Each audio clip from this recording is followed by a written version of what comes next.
Everyone, I'm Anshita and today I'll be starting off with the presentation. So our project is anomaly detection in manufacturing. Quality control in manufacturing is crucial to prevent defect products from causing financial losses, safety risk, and reputational damage.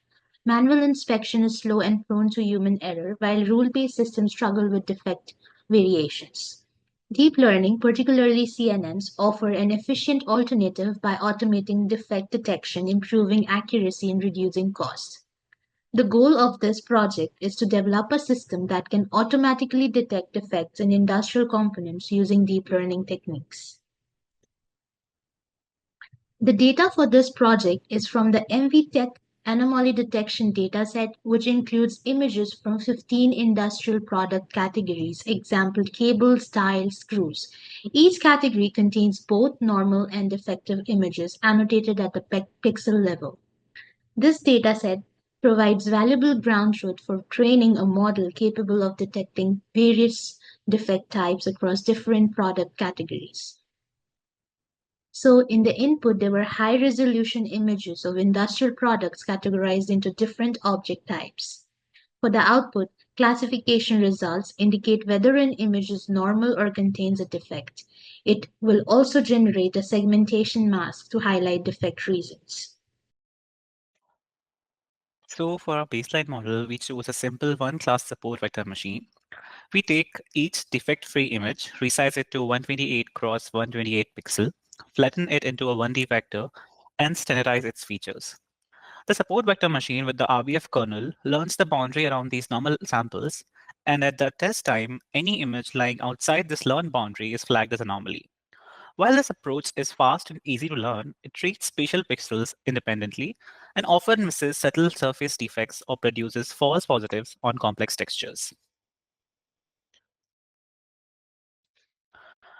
To better exploit spatial features, we designed a symmetric convolutional autoencoder. The encoder uses stacked convolutional and pooling layers to compress a 256 cross 256 RGB image into a 64-dimensional latent vector.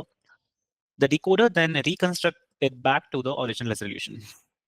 We trained this network only on good samples, optimizing mean squared error with Adam Optimizer over 100 epochs. At inference time, the reconstruction error at each pixel becomes our anomaly signal. If the model has memorized normal texture, any crack or chip will yield high error and light up in our error map.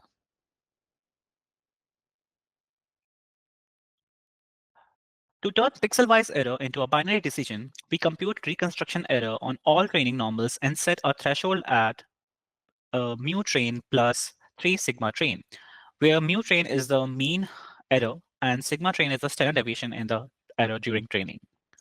During testing, images with mean squared error higher than the threshold are labeled as anomalous, otherwise they're normal. This simple cutoff cleanly separates the tight error distribution of normals from the heavier tailored anomaly errors.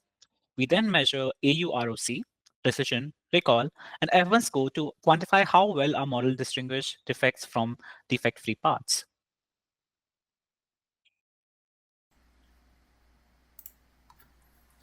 So I'll start by showing you how well the model actually localizes the defects.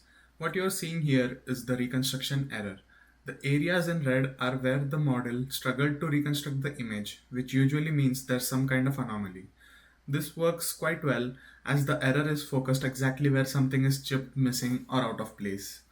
For context, normal images typically have error values below 0.008, while anomaly images range from 0.0021 to 0.0037. That's a clear margin of separation. So overall, the model has learned the normal textures really well and deviation stands out in the error map. Now looking at the actual performance metrics across different categories, we can see improvements across most categories compared to our baseline model. You can see strong performance in categories like bottle and hazelnut with high AUROC, high precision, and solid F1 scores. These are cases where defects are visually distinct and the model picks them up reliably. But there's a noticeable drop in accuracy for categories like carpet and leather. So, what explains the gap in performance between these categories?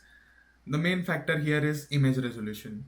Due to compute limitations, we had to compress the training images, which unfortunately removed a lot of fine grained detail. For simpler objects like bottle, this wasn't a huge issue. The reconstructions stayed sharp enough to detect defects accurately. But for texture heavy categories, the model could not learn the detect defects properly. The reconstructions were blurry and the defects became harder to spot. We tested this by retraining the hazelnut model on higher resolution images, and it made a big difference. The reconstructions improved and so did the performance. That said, higher resolution is expensive. Training time increased by over 15 times, and we hit memory limits quite frequently. So, while these results are already promising, they are based on compressed training. With full resolution data and enough compute, we're confident the model will perform significantly better, especially in the harder categories. Thank you.